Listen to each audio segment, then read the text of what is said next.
Peran bendera bergambar tengkorak Jolly Rogers dari serial anime One Piece jadi kontroversi jelang peringatan kemerdekaan Republik Indonesia. Belakangan aksi mengibarkan hingga menggambar bendera One Piece ini berkembang ke berbagai daerah. Jelang peringatan kemerdekaan Republik Indonesia, bendera bergambar tengkorak Jolly Roger dari serial anime One Piece jadi kontroversi. Awalnya, aksi mengibarkan bendera One Piece dilakukan sejumlah pengemudi truk, seperti yang terjadi di Pelabuhan Ketapang, Banyuwangi, Jawa Timur. Aksi mereka lantaran geram berhari-hari tertahan menanti penyeberangan ke Bali. Menurut saya ini protes dari rakyat. Karena saya rasa sih untuk sila kelima sudah tidak ada bagi rakyat kecil. Struktur kemacetan ini ya cukup melelahkan. Soalnya di sini juga berapa hari biaya juga membengkak. Belakangan, aksi mengibarkan hingga menggambar bendera One Piece berkembang ke berbagai daerah. Sebuah mural One Piece di Jalan Kampung Duyuh, Sragen, Jawa Tengah diminta dihapus. Ketua RT setempat menyatakan gambar mural itu jadi ekspresi anak muda menyambut 17 Agustus. Sementara di Solo, Jawa Tengah, sejumlah warga melukis mural One Piece di jalanan Losari, Semanggi, Solo. Warga menyebut lokasi ini adalah kreativitas anak muda jelang hari kemerdekaan. Gubernur Lemhanas Aceh Hasan Syazili mengingatkan bahwa ada cara lain untuk mengkritik daripada mengibarkan bendera One Piece. Ada yang mencoba untuk mengibarkan bendera One Piece ini, ya harus dilihat apa relevansinya. Kalau bagian dari kritik terhadap pemerintah, kita punya cara yang lain untuk bisa menghargai simbol-simbol bangsa kita. Menteri Sekretaris Negara Prasetyo Hadi mengakui aksi mengibarkan bendera One Piece sebagai bentuk kebebasan ekspresi masyarakat. Tapi ia minta aksi ini tidak dimanfaatkan pihak-pihak untuk mengganggu kesakralan hari ulang tahun kemerdekaan Indonesia. Kalau berkenaan dengan kreativitas dari kawan-kawan komunitas-komunitas, tentu itu sebagai sebuah kebebasan berekspresi dan tidak ada masalah. Tapi tolonglah, ini jangan dimanfaatkan untuk hal-hal yang mengganggu kesakralan. Misalnya kemudian memanfaatkan kreativitas tersebut ya, untuk menghimbau ya, supaya mengibarkan bendera-bendera selain bendera merah putih. Kan itu yang tidak benar gitu. Sementara itu, Bareskrim Polri enggan berkomentar banyak terkait aksi pengibaran bendera One Piece jelang peringatan kemerdekaan. Bareskrim meminta agar masyarakat tetap menjaga persatuan dan kesatuan bangsa. Tim Liputan Kompas TV. Kita ulas lebih dalam soal fenomena bendera bajak laut atau One Piece dari serial anime bersama Hendar Sam Marontoko, politisi Partai Gerindra, dan Usman Hamid, Direktur Eksekutif Amnesty International Indonesia. Selamat malam, Bung Usman. Selamat malam. Hendar Sam. Selamat malam. Saya ke Bung Usman dulu deh. Oke. Tadi kan kita lihat ya di berita pengantar, ada aparatur TNI yang menghampiri sekelompok pemuda yang menggambar mural seperti mural yang tidak ada kaitannya sebenarnya dengan bendera merah putih. Kalau dalam konteks itu, apakah tindakan represi? Ya, kalau saya melihat itu agak represif ya. Apakah tindakan represif seperti itu punya ancaman sanksi pidana berdasarkan Undang-Undang 24 nomor tahun 2009 yang dianggap melanggar HAM katanya? Tidak ada. Itu bagian dari kebebasan berekspresi masyarakat. Menggambar di jalan, mural di tembok gitu ya. Sepanjang yang punya tembok nggak keberatan. Itu pun kalau yang punya tembok keberatan urusannya lain ya. Terus yang kedua kan, kalau itu dianggap melanggar hukum, pertanyaannya apakah personil TNI adalah aparat penegak hukum? Juga urusan yang lain lagi tuh. Kan seharusnya kan tentara benar-benar fokus melaksanakan kebijakan pertahanan negara. Nah, kalau memang itu dianggap pidana, pidananya apa? Nah, salah satu menteri mengatakan itu makar. Makar itu ada banyak pasalnya. Yang mana? Pasal 104 kah? Misalnya membunuh presiden, merampas kemerdekaan presiden, mencegah presiden untuk melaksanakan tugasnya. Atau pasal 1 misalnya 07 mengenai penggulingan pemerintahan yang sah misalnya. Atau pasal 108 misalnya mengenai pemberontakan gitu. Nah ini yang mana? Kalau menurut saya satu pun dari pasal tidak ada yang bersangkut dengan tindakan pengibaran bendera One Piece itu. Jadi saya kira tindakan masyarakat dalam mengibarkan bendera One Piece itu anggaplah sebagai bagian dari cara mereka menyatakan pikiran, cara mereka menyatakan pendapat. Ini kan sebenarnya alegori. Alegoris itu sangat penting karena dia bisa menyederhanakan kompleksitas persoalan. Misalnya tadi supir-supir truk. Supir truk kalau disuruh menjelaskan kenapa mereka sampai ngantri 3 hari, dia bisa 2 jam jelasin itu kan. Tapi habis itu dia tunjukkan dengan satu alegori gitu kan. Dengan satu simbol yang mungkin dia tonton dari film itu. Dan penggunaan produk-produk pop culture kayak misalnya bendera, atau misalnya istilah-istilah kayak Konoha. Atau dulu zaman 98 saya itu pakai poster film Saving Private Ryan. Jadi film itu menggambarkan kesia-siaan dalam perang.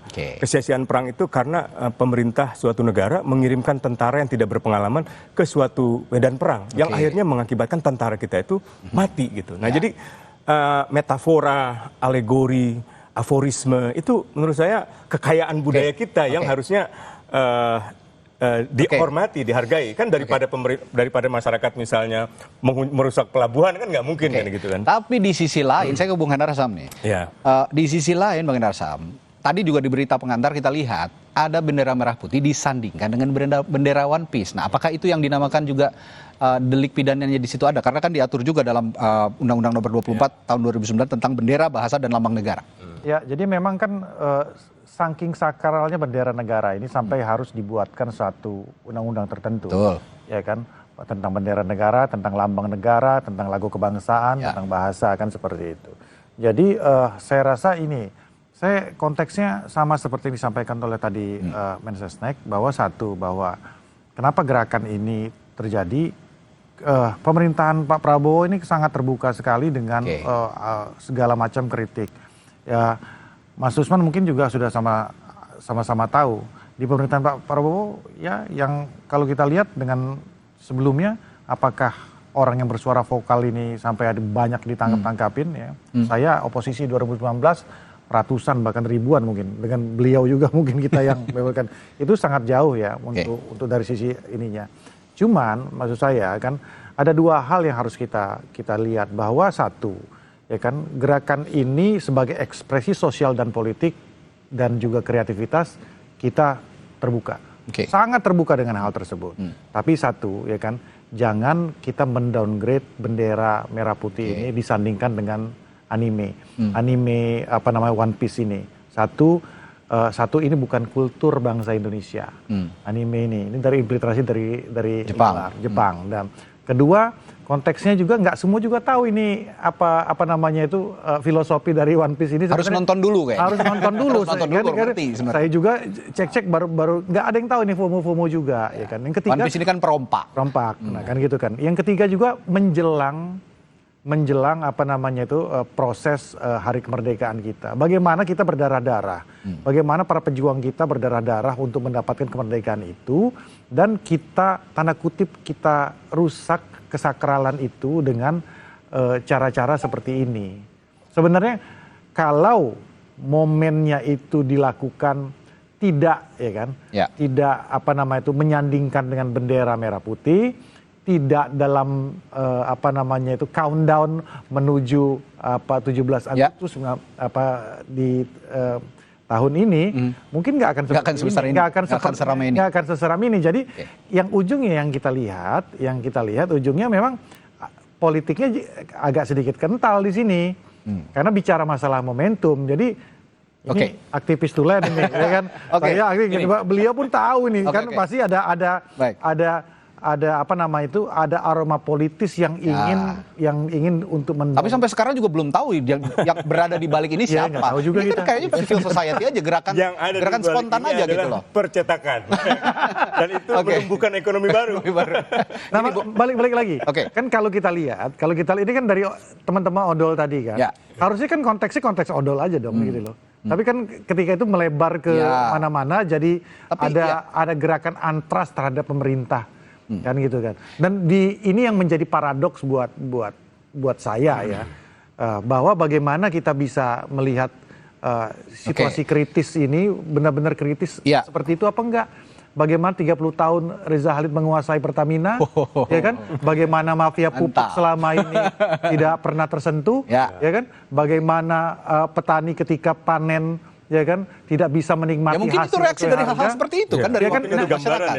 Iya kan? Ya gambarannya kan harusnya bukan pada saat ini, harusnya pada saat One Piece itu hadir pada saat Prabowo belum memerintah kan gitu kan harusnya kan. Begini. Kan jadi paradoks kan. Begini. Tapi kan? Ini ada narasi juga tadi kita saksikan juga di berita pengantar dari Mensesnek Prasetyo Hadi bahwa ini dikhawatirkan memecah belah bangsa. Tapi kalau menurut Bung Usman ada nggak unsur memecah belah bangsa itu atau jangan-jangan ini ya karena itu masalahnya tadi karena lambang negara aja. Kalau di luar itu misalnya soal mural di tengah jalan itu tidak ada masalah. Bayangkan kalau anime One Piece itu adalah lambang dari sebuah negara. Katakanlah negara Amerika Serikat misalnya gitu ya kan.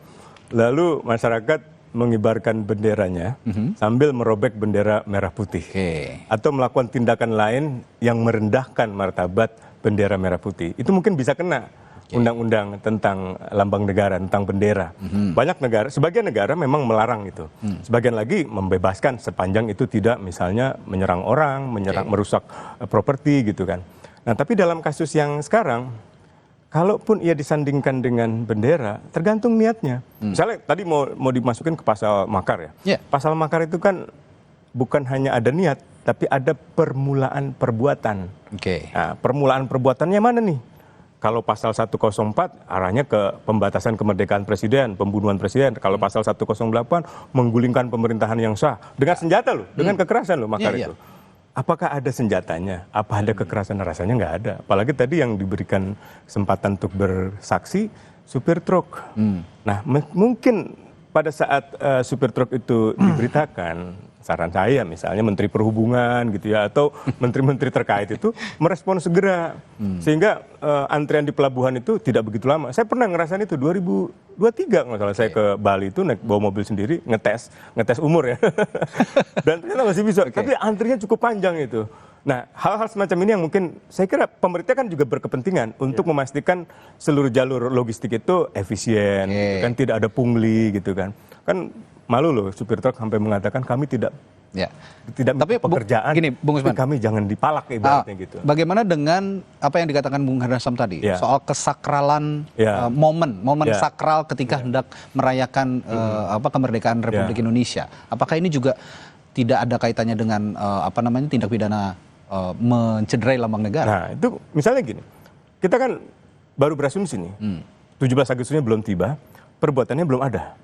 Katakanlah ini adalah tanggal 17 Agustus. Tiba-tiba ada masyarakat yang mengibarkan bendera merah putih di atasnya, di bawahnya bendera anime One Piece. Lalu masyarakat mengatakan, ya Tuhan, terima kasih atas kemerdekaan politik negara kami. Para pendiri bangsa, terima kasih atas jasa para pahlawan itu. Namun setelah kami refleksikan selama 80 tahun, kami merasa kemerdekaan itu masih jauh. Tadi kan Pak supir truk mengatakan keadilan sosial belum tercapai. Sila kelima ya. Kalau ia ungkapkan dalam kehusyuan semacam itu, dalam kekhidmatan semacam itu, dan kebetulan dia mungkin kelahiran tahun 2000-an atau anak Gen Z gitu, caranya adalah melampiaskan dengan alegori sebuah film gitu. Susah kan kita mengatakan itu ada unsur kejahatan gitu. Tapi dengan analogi supir truk seperti itu, hanya seorang supir truk memiliki analogi seperti itu, punya intelektualitas yang sebagus itu, menurut saya sangat-sangat hebat mereka. Hebat loh. Iya, jadi itu kan kehebatan dan kecerdasan seseorang dalam menjelaskan suatu masalah bukan pada caranya yang rumit, apa pada diksi atau istilah yang berat-berat gitu. Tapi kemampuannya menyederhanakan itu dalam sebuah metafora, sebuah alegori. Lihat aja kitab-kitab suci, isinya kan metafora, alegori, aforisme, sufi-sufi seperti Jalaluddin Rumi itu menggunakan ilustrasi-ilustrasi yang tidak langsung dengan bahasa lain, dengan kata lain, dengan menggunakan sastra sebenarnya itu. Tapi ini ada yang unik nih. Saya tanyakan ke Bung Hardasam nih. Tim riset kami punya punya informasi bahwa ternyata bendera One Piece ini pernah dipakai atau pernah disinggung oleh Wakil Presiden Gibran Rakabuming Raka. Apa pendapatnya? Tapi dijawab dulu. Setelah jeda di Sapa Indonesia Malam, tetaplah bersama kami.